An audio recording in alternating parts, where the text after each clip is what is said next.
Can you all hear me okay? Yeah. Oh, yeah. You should see this contraption on his leg up there. You'd give him a medal, okay? And I think that Kurt and I both had an observation about our dear rabbi as we watched him set this up. A, it's difficult to follow him, and B, can you use an iPad like he scrolled through that? You know, I'm afraid to use my iPad to set anything up, but it's extraordinary of you to be here today, Kurt, but I look out in the audience and I see, as you call her, your favorite eye surgeon, one of my and Kathy's dearest friends, Dr. Patricia Schmoke. She is a sage for the age. And Pat, when I see you, I think of two events that I want to start off with this. One occurred here when you and Kurt were here for two of our children's bat and bar mitzvahs, and how much that meant to Kathy and me. But I think of the trip we took to Israel, and we were in Jerusalem, among many other places. We did it all in 5 days. It was unbelievable. And your kids were there. And we had toured Jerusalem from early in the morning till well into the evening, and then we were taken to this wonderful restaurant. And in walks another mayor, a man named Teddy Kollek. And he walks over to Kurt Schmoke and he puts his hand on his shoulder and he says, "Mayor, let's take a walk." And they took a walk, and they left the dinner, and we sat there, we had a nice dinner, and they came back, and I looked at Kurt and I said, "Wow, two urban leaders. Leadership. What did you share? Give us the secret." And he said, "We talked about what every mayor talks about, potholes and trash collection." But we're going to go beyond that today, Kurt. What an evening. You want to comment on that meeting with Teddy? Well, as you know, Ron, and I thank you all very much for inviting me. Rabbi, when you first said, sage for the age, it reminds me that I'm, getting a little old, and my sister has a little girl, and she was trying to explain to her that I used to be the mayor of Baltimore, and my niece's response was, "Uncle Kurt was Mayor Sheila Dixon?" didn't quite connect. But as you know, Ron, Teddy Kollek is one of my heroes. Served as the mayor of Jerusalem for about 24 years. And I've often said if there's a Hall of Fame for mayors, he's Babe Ruth. He's just great. So we went around talking about the basic things. But the other thing that we talked about were these developments in Jerusalem called project renewal sites. And if any of you remember our tearing down, when I was mayor, we tore down the public housing high-rises along Martin Luther King Boulevard and the ones in East Baltimore near Little Italy, and built nice communities. Those communities all were based on a design on the project renewal sites in Jerusalem and Kiryat Gat. So that was just learning from different sources and clearly learning from my hero. Now, I'll tell you one quick story. I don't know if this would be as funny to you as it was to me. We were riding around the city the next day, and the mayor says, Mayor Kollek said, a lot of people believe that my biggest enemy here are the Arabs. He said, "That's not correct." He says, "My biggest enemy is the Knesset," which is the parliament there, and I understand sometimes dealing with other elected officials can be tougher than dealing with your own friends. We're talking about leaders, and we talk about Kollek, and we talk about Schmoke, and you've met leaders, from presidents to potentates to academic leaders, religious leaders. Do you have, beside Teddy Kollek, a group of most memorable, and what distinguishes them as leaders? Yeah. Well, in the education side, I thought about this. In the higher education, I was very fortunate to meet some outstanding leaders who were really transformative in terms of their impact on their institutions and thus their communities. One was Milton Eisenhower here at Johns Hopkins. I thought that he was one of the most outstanding leaders in higher education, and I got to meet him when I was a very young man. Second was Kingman Brewster, president of Yale. But in terms of the political area, the most amazing person I think I met was Nelson Mandela, and I met him before he was president.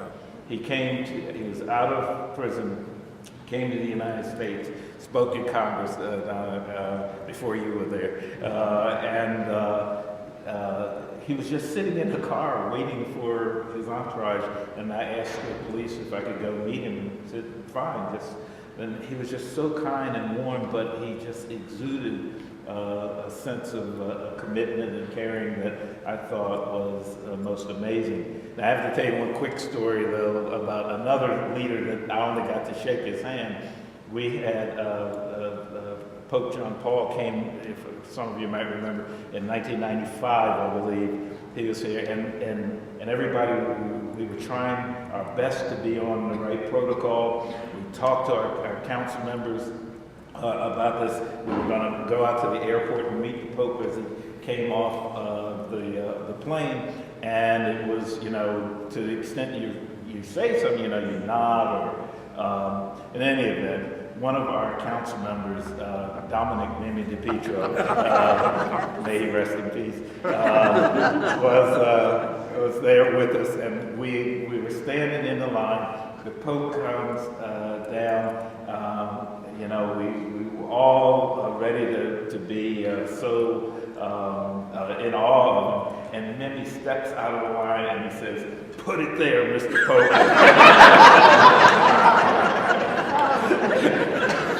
Well, we're talking about these leaders and Mandela, reconciliation rather than retribution. What an unbelievable trait. But can you give us what you think is the most significant trait? What makes a leader a standout? Well, you need a vision for where you would like, how you would like to serve, and where you'd like your community to go. And then also an ability to get from people the best in them rather than the worst in them. And for me, a lot of my approach to being a leader, whether it's in elected politics or now as a dean of a law school, president of a college, I came from, and I explained it to Rabbi Berg, that it came from an Old Testament a story out of the book of Nehemiah, the first 3 chapters of the book of Nehemiah. But what happened, in my view, is that for a long, long time in my life, early on, people would ask me, "What do you want to be when you grow up?" And my mother claims that since the age of 8, I said I wanted to be mayor of Baltimore. So, I go through all this, people say, "What do you want to be? What do you want to be?" And then I got to a law firm one summer. I was a summer law clerk, and a lawyer there said to me, "What do you want to do with your law degree?" And I said, "I want to be mayor." And interesting, he said, "I didn't ask you what you want to be, I asked you what you want to do." A very different question. And I was stunned. I stopped for a moment and I said, wow, if somebody had just given me a magic wand at that moment and said, "You're mayor, now what are you going to do?" I would have been at a loss. And so it took me a while in thinking through this, what do you actually want to do as if you're in a leadership position? And so I go back to law school and I get invited to a service at a local AME church. And the pastor had brought together a lot of law students from area colleges. And he asked us that question, what do you want to do with your law degree? And some people said, "I want to fight for the environment, I want to do criminal justice."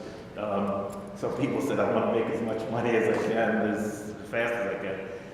He then said, "Well, all those are legitimate issues, but I ask you all to consider with your law degrees, becoming modern-day Nehemiahs. And you could have heard a pin drop. You know, and, to me, I mean, I personally said Nehu, and he went on and gave this story, just briefly. He said that Nehemiah had been a slave. He had served as a cupbearer in the court of the king. And he prayed and prayed. He was also a man of education. He prayed and prayed that one day he would be freed and allowed to go back and serve his people, because things were horrible in ancient Jerusalem. And he got his wish, and the king let him go back. So Nehemiah goes back to Jerusalem, and instead of saying, hey, I've got all this education, I'll take care of your problems, he gathers people together, and he says, let's look around. You see the distress that we are in, that the walls have been destroyed, and the gates lie in ruin. He said, let's together rebuild the walls of Jerusalem. And in typical Old Testament style, it talks about how one family took this section of the wall, another family took this section of the gate, and it says, to the amazement of their enemies, they rebuilt the walls of Jerusalem. So then the pastor said that, look, what I'm trying to explain to you is that in our cities now, there are signs of distress and waste, just as there were in ancient Jerusalem. There's the distress and waste of unemployment. There's the distress and waste of teen pregnancy. There's the distress and waste of homelessness. And he went down a list, and he said, if you, as modern-day Nehemiahs, can go in your communities and work with people individually, one family do this, another family do that together you can eliminate the distress and waste and literally rebuild the cities. And so, for me, that became the touchstone. It's the Nehemiah philosophy of leadership. And it's trying to create a vision, bring people together, look for the best in them, not the worst in them, and move towards solving problems. And that's what I've tried to do. You served 3 terms as mayor. Tricia says 3 unindicted terms. And at the beginning of those 3 terms, what did you want to do? And then I'll let you kind of, at the end of those 3 terms, did you do it? Yeah, I had a lot of hopes and expectations there. The one thing that I learned is, and the first President Bush probably put it best when he said that often in politics there's more will than wallet. That is, we had a desire to do a lot of things. We didn't have the money to do everything that we wanted. The most important thing, I mean, we did a lot of good things, you know, in terms of like the housing issue that I talked about, the creation of a separate literacy corporation to deal with people who were functionally illiterate, for which, you know, we won that National Literacy Award. Maggie is here and ran that. So those were good things. But I really, the thing I wanted to do more than anything else was to dramatically change the public school system. We have in the schools pockets of excellence.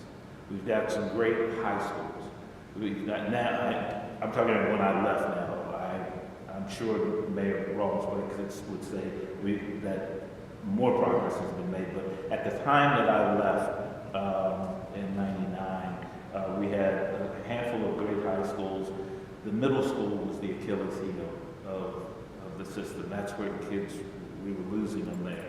And so I felt that I made some improvements towards the libraries with Carla Hayden there, towards community college, but I didn't make the dramatic transformation in public education. And that was the whole basis of my campaign to make Baltimore the city that reads. And even today, and I know we're going to talk about it a bit, but the young people that I saw running around the streets. Let's talk about it now. Let's talk about it. Well, some of the people were saying that, you know, they don't have jobs and there's frustration about that. But the fact of the matter is that the jobs are there. It's just a different type of job. When I left Baltimore in high school in 1967, the largest private employer in the area area was the Bethlehem Steel Corporation, Sparrows Point plant. When I came back, when I became mayor, the largest private employer was Johns Hopkins University in health system. And that's the symbol. That's basically it. That there are jobs in this, there are jobs going begging, but they require a level of education that's different than when you had, when you could leave high school, 10th or 11th grade, go down to Sparrows Point and basically live a middle class life. You could do that, but you can't do that now. And so that's the need for a better, stronger commitment to education. And that to me is what we still should keep our focus on. It is wrong to say there are no jobs out there, because there are.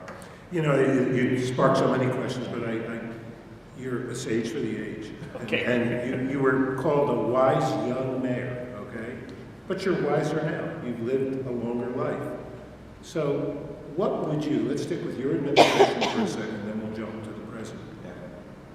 From the perspective of the years and the wisdom you've gained, what would you do differently if you were mayor with the wisdom you have today? With contemporary problems? With your problems. Oh, with my problems. And then we'll talk contemporary. Yeah. And you don't have to redo it. Probably, well, one of the most important things that I would do, during my time in office, I challenged national drug control policy. I thought the war on drugs was going the wrong way. That although there should be a war on drugs, there ought to be a public health war rather than a criminal justice war. Decriminalize drugs. Well, and so the point I'm trying to get to is that if I had to do it again, I would have used different language. I learned from Mario Cuomo how important language is, and he once said, you've got to distinguish between ideas that sound good and ideas that are good and sound. And I think that if I had to do it again, I would have said, not only is this war a failure, but here's the alternative. I didn't lay out an alternative. And so when, until much later. So it allowed my critics to put me on the defensive. So I'm there trying to defend challenging the war on drugs without having a very positive message about what should replace it. I thought that, I was handling things correctly, because the first speech that I gave on this matter was over in Washington, D.C. to a conference of mayors and police chiefs. I gave that speech at noon, where I simply said we should question the war on drugs. By the time I got back to Baltimore, the Associated Press was running a story, Baltimore mayor calls for legalizing drugs. I remember seeing you in the car with that. Yeah, so I used, unfortunately, it shows you also how your family can be involved in this, because I got to work and my son calls me from the High School for the Arts and went down in the basement where they had a telephone, and he said, "What did you say, Dad?" His friends are already getting on him about that. But so using language differently is on that particular issue is something. And it is very important to note, as the rabbi pointed out, that the Sun paper said, "Mea culpa, Mayor Schmoke" last week. I was stunned. It took a while, folks. I was stunned. I read the op-ed page. It was on the editorial page, and it began Kurt Schmoke's vindication. I thought it was, an obit or something. But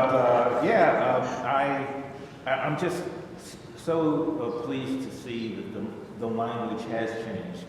Governor Hogan, Lieutenant Governor Rutherford, all the county executives are talking about this heroin problem. It's all over the state now, but they're talking the language of public health and keeping it in balance. Yes, there's a role for law enforcement to play, particularly dealing with those who are hooked on drug money. That's where you go after. But in terms of addicts, you can't arrest your way out of that. You've got to have a public health strategy, and they're talking about that now, and I think that's going to help us stay a great deal. Do you think it goes up in a positive direction? Struggle, you lived it. Right. See, I think, and a lot of people, I don't think that we're in so-called post-racial country. No, there's still issues out there, but we're in a changing country, and it's going to have an impact on our conversation about race. I mean, first of all, right now, African Americans are the second largest minority group, not the first. That's very different than 20, 30 years ago. So you've got impact of our Latino population. You've got much more immigration of all people into the country. So the conversation about race, I think, is going to be a little bit different. And I personally think that electing Barack Obama was a huge step forward in race. I just think it makes the discussion very different than before, when people would say, "Oh, you'll never have a black president." Yeah, we have a black president, and he's doing a good job. You know, don't talk to me about health care now. But I think generally that has an impact on the way in which we discuss race. You didn't happen to see the comedian he used last night for his anger soul at the correspondence dinner? It's a must. Go online, see it. It's great. Just one last question, and then turn it over. This congregation. I mean, there was a time when a congregation, a Jewish congregation in Reservoir Hill, that wasn't unusual. Now this is unusual. Yeah. Do we have a role? Is there any message you can give to us about what we can do to make a difference? Well, I've talked to Rabbi Berg about this. I think he's doing a lot of great things in reaching out to the community. One of the nicest things for me growing up, and I think it may continue, is to invite your neighbors in on high holidays. It makes it. I still remember my first matzo ball soup, and our congregation, the Douglas Memorial and his community were kind of partnered up, and we talked about a lot of issues and developed a lot of good friendships. So I think in terms of Beth Ahmed is an important institution. I would encourage as many young people, particularly young families, to try to buy homes here. Reservoir Hill will change, because I know the private development community is looking at it. You know, when you look at being next to the park and the reservoir and everything. And near University of Baltimore. And near University of Baltimore, yeah. I mean, and Micah, I mean, so you have a lot of momentum for development, and if the congregation is partners with that, I think that the future is bright. I'm going to give you this microphone. You're going to shut that one off, and we're going to turn it over to you all for questions at this point. Thank you. So we're going to open it up now. I just want to say on a personal note, thank you for reminding our congregation that Nehemiah is in our version of the Bible. It's not something that I think is often talked about here. So in fact, I think in 5 years it's the first time that the word Nehemiah has been spoken from this bema. So I appreciate that. So let's open it up. I would ask just two things. One, that you keep your questions brief, and secondly, that they be questions. Yes. I think behind you, we're going to get the microphone around. Come back. My grandson recently graduated from middle school, and I was amazed to find out he couldn't write his name in cursive. I had an opportunity to question Alonzo. His response was, "It's not a criteria anymore." I'm puzzled and have difficulty understanding it's not a criteria. Yeah. I don't know. No, there are some systems around the country that believe that actually teaching cursive is something that should be optional. Optional rather than mandatory. The teaching of it. There's an assumption that students will learn that some other place, but what we ought to teach is to the digital age. And it really is a problem because some young people just don't pick that up early on. They have to be taught it, but that comment does not surprise me. I don't know whether it's continuing that way under Dr. Thornton, but there are some systems that believe that students will learn it some other way. Henry, there's a young lady up here. And then we'll go into Connie. Thank you very much for a really informative speech, good ideas. And you may not hear from me, but I remember you because you were so helpful in helping me figure out how to get Blacks and Blacks some wheelchair access. And the way that I got through the help was because I became friends with Cardinal Keeler, who was another. So I just thought I should know. My question is, Netanyahu, I think, is kind of giving a black eye to Jewish people, maybe as a side effect. And on college campuses, there's a 40% increase in anti-Semitism. I wondered, what can you do, or can you do anything to counterbalance this with the classes on the Holocaust or anything? Yeah. Well, I'm glad you mentioned that. And yeah, I'm sorry. Well, let me say first, answer the last part about what we can do. Next week, April 27th, that's Tuesday, tomorrow, we are having at the University of Baltimore a conference to combat this academic boycott of Israeli universities. We have invited Professor Dershowitz from Harvard to come down. We've also invited some others who have a point of view about continuing this boycott, but we just think that's the wrong thing to do to try to isolate Israeli universities. And so it's open to the public tomorrow, and again, it's in my view, need for open dialogue and create understanding instead of trying to shut people off and boycott. So my hope is that that will be just one small step in an institution saying that we believe that anti-Semitism is wrong and this boycott is wrong.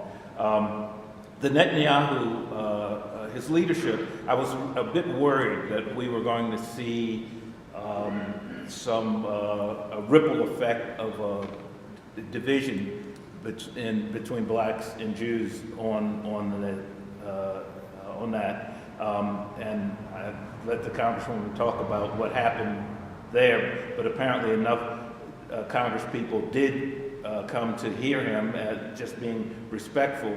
But the problem that I saw was that there were some leaders in the African American community, particularly thought leaders, that were going to say that what Netanyahu did was disrespectful to Obama. That is, that he wouldn't have done that to a white president. That's what was my worry, that was going to occur. It did not. Because a number of Congress people came, they listened to him, they disagreed with him, but basically they were respectful of his right to come to speak at Congress. But I was really worried about that one. I thought that was going to be a flashpoint, but the Congress people rose above it, and I thought that was very helpful. Yeah, I think Neri, and then we'll come up to Connie next. And then I think we may go over on this side of the room because Rabbi Kelly's been neglected. Staying on the theme of politics and off the record, Baltimore in particular and Maryland in general is such an incestuous political cesspool. We finally have an opening at the top. Can I ask you to speak openly about what you think might and what should happen with the Yeah. Be careful. Yeah, I no. remind you at this point that we are a 501c3. Right. I say your partner up there is public service. Well, let's just say I have run into and been in the company of Lieutenant Governor Rutherford several times since the election, and I said to him, you know, I'm having trouble adjusting to this two-party state. And his response was, I'm perfectly comfortable with it.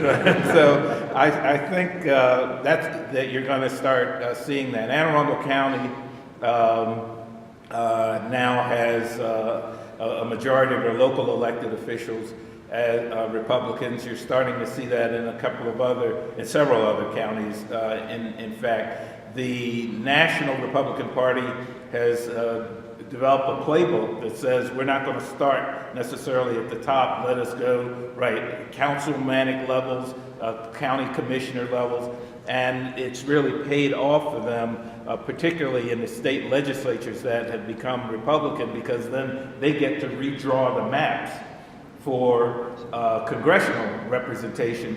And so now you see in the United States Congress that Democrats receive more votes than Republicans in the last election, but there are more Republican seats holders than Democrats because of the way the districts are drawn. So I think you'll see Maryland become a much more of a two-party state. And that's not a bad thing. What my concern is always that they focus on issues. That is, you could have one party that may be more physically conservative than another, but when you get bogged down on some social issues, that's where you start to see things get dysfunctional. And my hope is that Governor Hogan's tenure will talk about getting us in proper shape from a financial point of view, and that he won't spend a great deal of time on some of the more divisive social issues.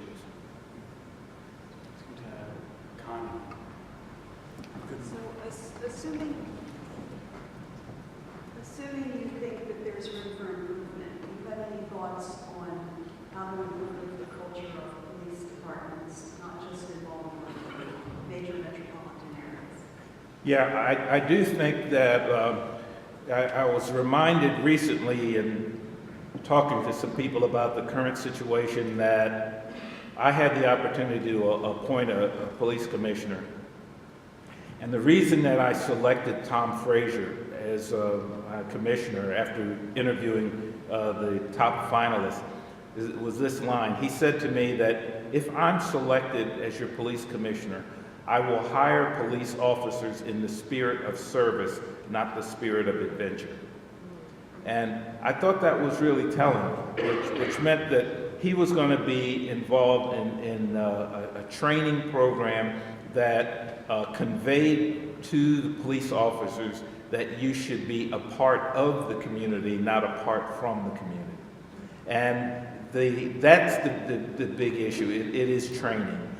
We at University of Baltimore, we actually have a program to help train, to deal with leadership issues for higher up on the police department. We now have just recently received money for scholarships for police. So we hope to get more involved with the police department from that angle. But the bottom line is that there's an ongoing training that has to occur, and we have to get more people, more of the officers out in the community, whether it's on bike, on foot, just talking to folks, because that makes the biggest difference. When you, in the Freddie Gray situation, if you've been an officer around Western District long enough, and you make eye contact with the guy, and the guy takes off, you don't go chasing, a guy like that, because you already know he's got a case that's open. He's already got a case that's open downtown, so he's gonna come to court anyway. You spend your resources, running after guys like that. is just a waste of time. I do not know why they ran after Freddie this time.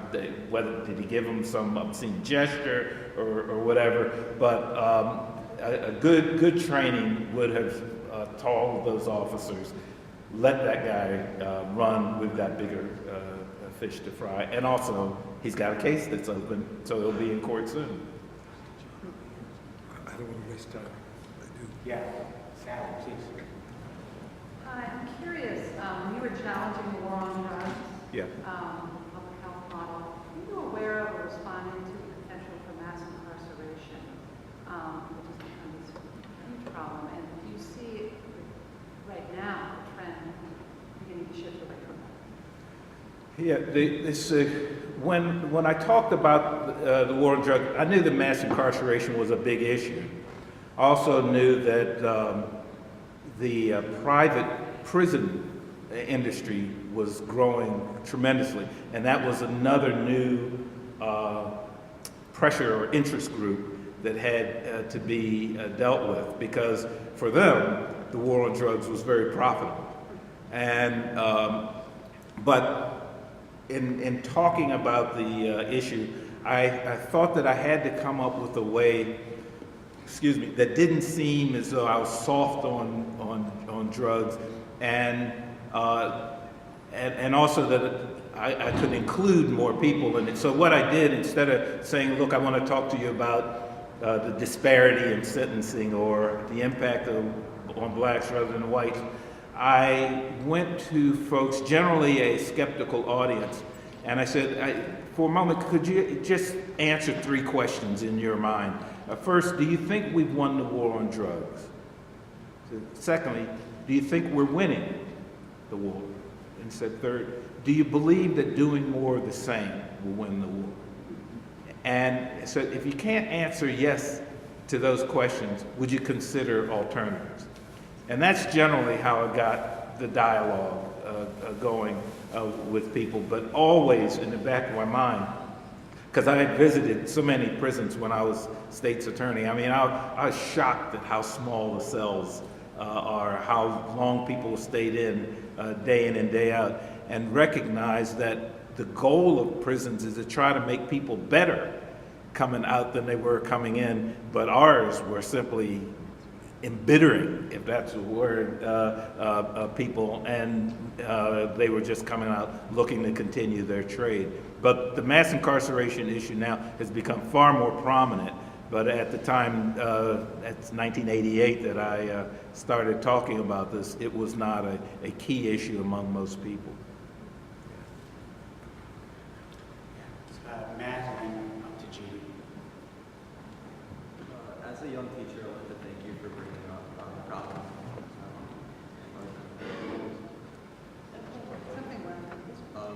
Stand up and speak up. Yeah, I don't think it's Right, I'm reading off my phone. Yeah, give me your teacher voice. Yeah. As a young teacher, I wanted to thank you for bringing up the problems facing our schools and by extension our city. And I wanted to ask what advice you would have for young teachers like myself on how to start fixing those problems from inside the classroom. Yeah. Well, first of all, I applaud you for your career choice. I really do. I've met some wonderful young teachers recently. One of them at Baltimore City College High School has reached out to alumni to try to get us to raise money to improve the libraries, the school libraries. And this was just a young teacher on his initiative, working now with the support of the principal, and got the alumni involved, and we're doing that. The real key, I don't know what grade you're in, but for some reason, a lot of our young men after elementary school just stop believing that education is going to benefit their lives.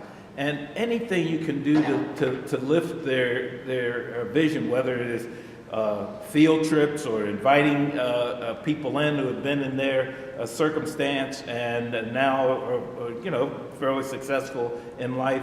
It's just lifting the vision that they can do better. It's just huge because that's where we're seeing it. Middle school is where we're starting to lose these young people. And then, unfortunately, in our high schools, you see dropout rates are pretty high, except with, four schools in the city. So I believe me, stay in the classroom if you can, because I know that the pressures are pretty great. We lose teachers at the third and fourth year at a pretty high rate, but if you can stay in the classroom for a while and just keep boosting the confidence of the young people, I think you'll make a huge, huge difference. I think we have time for 2 more questions. Judy. Hi, President Schmoke. My question is about addiction and Suboxone, and it's about a particular issue that I deal with, and I thought you might have a way to visualize dealing with it differently. I prescribe Suboxone for some of my patients who struggle with addiction, and now with our new medical assistance programs, the coverage is, Suboxone is an approved medicine, but at least every 6 months I have to do a pile of paperwork and do prior authorization to get the medicine approved. And sometimes it's not approved or there's a big lag, and these patients on the interim then go back to using heroin. And I look at this and I ponder why this is allowed, why is it happening, when as a city we want people who are begging to stay on their Suboxone to get it. And then I look at the situation where the state money is what's paying for it, and the state money is being funneled into the private different medical assistance companies, and they're the ones making the decisions, and then I'm thinking sort of city versus state, state versus private. Yeah. And I think, I don't even know where to begin. Yes, to people. Right. Do you want to know the particular medicine that you're... Oh, Suboxone is Yeah. a methadone alternative Correct. to treat heroin addiction. Right. The first thing I would do if I were you, I don't know if you were able to get to the hearing that Lieutenant Governor Rutherford had on heroin. We had it at the University of Baltimore. They are desperate to get suggestions from you, and that's one where you can just change regulations. You don't even have to make a major change in the law. It's just regulation that could be changed. They would love to hear from you on that, because one of the things that I suggested and I testified to was that we have all these people now who are starting to be experts in addiction treatment, and if we can support them, then we'll get more people in to treatment and more people off of drugs. So I would just suggest that you send a letter to Lieutenant Governor Rutherford that follows up on his hearings. I bet you you'll get a positive response. Thank you. Yes, in the green shirt in the back.